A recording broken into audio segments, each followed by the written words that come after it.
Killers of the Flower Moon to The Exorcist, Believer, 10 of the best films to watch in October.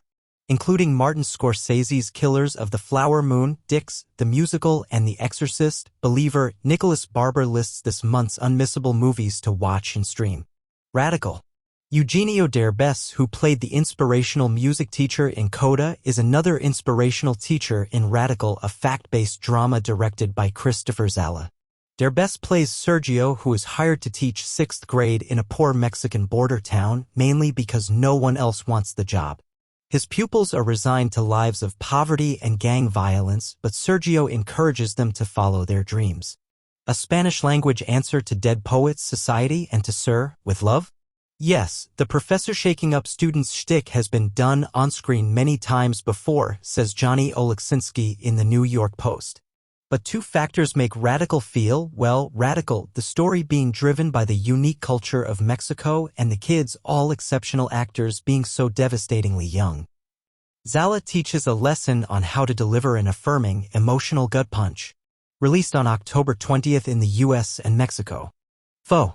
2 of Ireland's finest young screen actors, Saoirse Ronan and Paul Mescal, co-star in Foe, a brooding science fiction drama directed by Garth Davis, Lion, and adapted from the novel by Ian Reid, I'm Thinking of Ending Things. Ronan and Mescal play Hen and Junior, a couple living in a remote American farmhouse a few decades into the future. The Earth is dying, but a mysterious stranger, Aaron Pierre, tells them that the government is developing a plan to colonize space. Junior has been selected to help, but that means leaving Hen behind for several years. David Canfield at Vanity Fair calls the film a twisty, heated chamber drama overflowing with explosive emotions, an unpredictable, tragic journey sprinkled with glimmers of hope and punctuated by a reveal that ought to compel a rewatch. The Canterville Ghost. Stephen Fry had the title role in Wild, a 1997 biopic of Oscar Wilde, and he has the title role in The Canterville Ghost, an animation adapted from Wilde's short story. The film, which also features the voice of Fry's comedy partner, Hugh Laurie, is set in Canterville Chase, an English stately home that has just been bought by a wealthy U.S. family. The resident spectre, Sir Simon de Canterville, tries to frighten off these brash newcomers, but he is more scared of them than they are of him.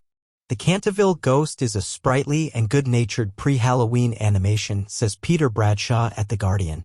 The visuals are not exactly cutting-edge, but the storytelling has bounce and there's gusto in the vocal talents. Released on October 20th in the U.S. Joan Baez seems invincibly confident.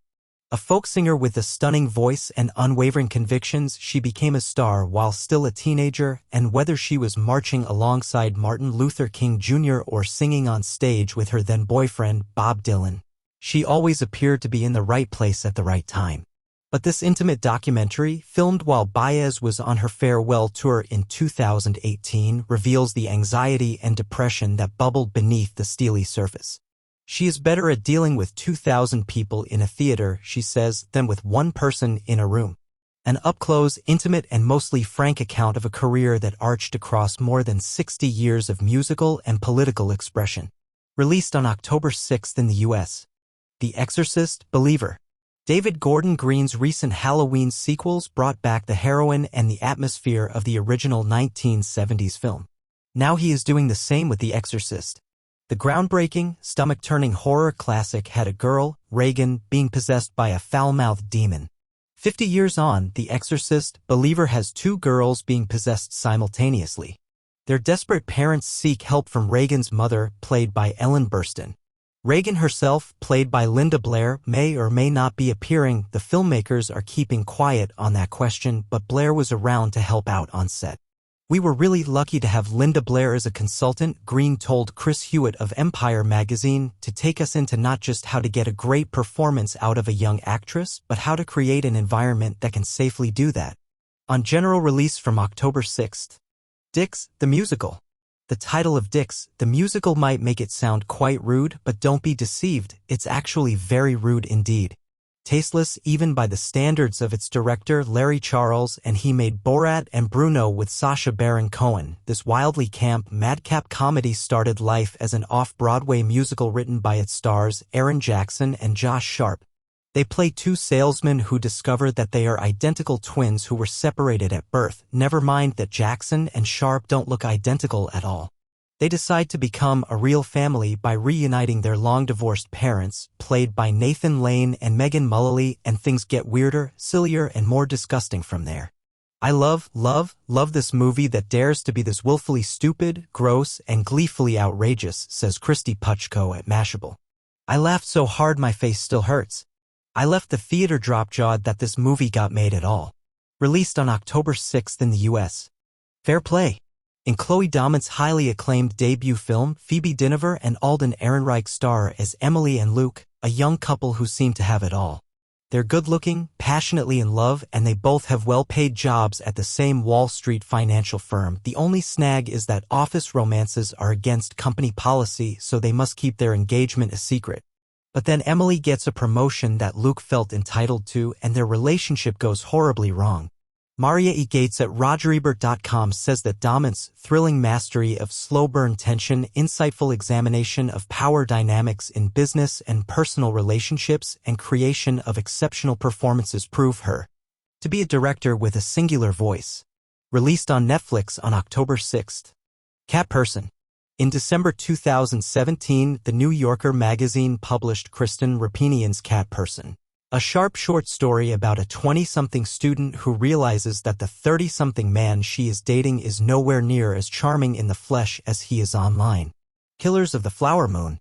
Martin Scorsese brings together his two favorite leading men, Robert De Niro and Leonardo DiCaprio, to tell the tragic true story of the Osage murders of the 1920s in Killers of the Flower Moon. After the Osage Native Americans strike oil on their reservation in Oklahoma, a malevolent cattle baron, De Niro, schemes to funnel their wealth towards his own family by having dozens of them murdered, persuading his feckless nephew, DiCaprio, to marry an Osage woman, Lily Gladstone. The Royal Hotel. Despite its grand name, the Royal Hotel is actually nothing but a grimy pub deep in the Australian outback. While backpacking, two American women, Julia Garner and Jessica Henwick, take a summer job serving drinks to the lecherous customers, but the men's leery, beery attention gets ever more threatening until the pub becomes the setting for an explosively violent feminist thriller.